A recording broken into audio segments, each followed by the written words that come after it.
बिस्मिल्लाहिर्रहमानिर्रहीम। अस्सलामुअलैकुम। आज हम हाज़िर हैं फ़े की तख्ती को लेके। आज हम फ़े की तख्ती के बारे में सीखेंगे। पहले हम अब तक कितनी तख्तियाँ सीख चुके हैं, आप अगर देखते हैं बाकायदगी से मेरी वीडियोस तो मुझे कमेंट करके ज़रूर बताइएगा। और कितनी प्रैक्टिस आप लोग कर रहे हैं और आपकी लिखाई में कितनी बेहतरी आई है। तो फ़े को शुरू करते हैं, अलिफ़ के साथ मिलाते हैं। बिल्कुल सीधा, बहुत आसान है फ़े की तख्ती, बहुत ज़्यादा मुश्किल नहीं है। तो इसलिए हम इसको जल्दी जल्दी से मुकम्मल करेंगे। इसमें कोई ज़्यादा फ़े को बे के साथ, जिस तरह से पहले हम बे लिखते हैं, आपको पता है कि आखिरी जो हर्फ है वो अपनी शक्ल बरकरार रखता है, वो अपनी कुर्सी पर बैठता है। इसी तरह फ़े जीम के साथ आपके सामने बनी, इसमें क्या करना है, इसमें हमने पेश विधारे का ही या रखना है, बाकी इतनी मुश्किल बात नहीं है। फ़े को जब दाल के साथ मिलाएंगे, आपको पता है कि दाल जब भी किसी हर्फ के साथ मिलती है तो अपनी शक्ल रे जैसी कर लेती है। फिर रे के साथ मिली तो ये लंबी बनी। रे को हरूफ के साथ जब हम मिलाते हैं, मुख्तलिफ़ हरूफ के साथ, तो उसकी मुख्तलिफ़ शक्लें बनती हैं।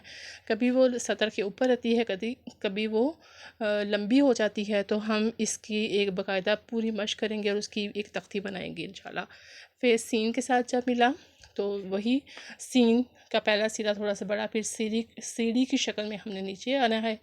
फिर शीन, ये जब हम सीन और शीन या दो सीन इसको मिला के लिखते हैं तो ये वाली शक्ल बनती है।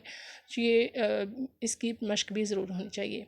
फिर सौद के साथ बना तो देखें आपके सामने ये जो बेसवी दायरे हैं, बार बार इनकी बात कर रही हूँ, तो इनका ख्याल रखना बहुत ज़रूरी है। फिर तोएं के साथ किस तरह से बना। फिर आइन के साथ, आइन की आखिरी खूब जो शक्ल है उसको बड़ा खूबसूरत होना चाहिए, उसकी खूबसूरती उसके मश्क से हासिल होगी इंशाल्लाह, और आपकी आइन बेहतर हो जाएगी। फ़े के साथ जब मिला तो जैसे बे के साथ ऊपर।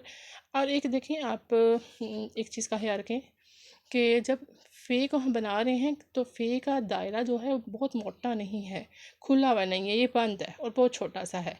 कुछ लोग बना के तो उसको गोल करना शुरू कर देते हैं, फिल कर देते हैं, तो वो चीज़ अच्छी नहीं है। फिर क़ाफ़ के साथ, काफ़ के साथ, लाम के साथ, ये तमाम शक्लें आपके सामने। फिर मीम के साथ।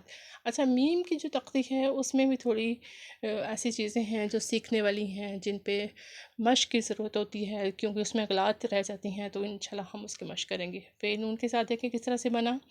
फिर वाव के साथ, और इसी तरह से फ़े को खे के साथ जब हम मिलाएंगे तो ये उसकी शक्ल बनेगी।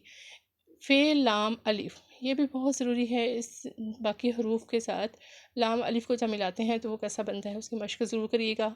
फ़े छोटी ये के साथ जब बना, और फ़े बड़ी ये के साथ। फ़े बड़ी ये जब भी किसी हर्फ के साथ बनता है तो उसकी मशक बहुत ज़रूरी है। अल्लाह हाफ़िज़, दुआ में याद रखिएगा।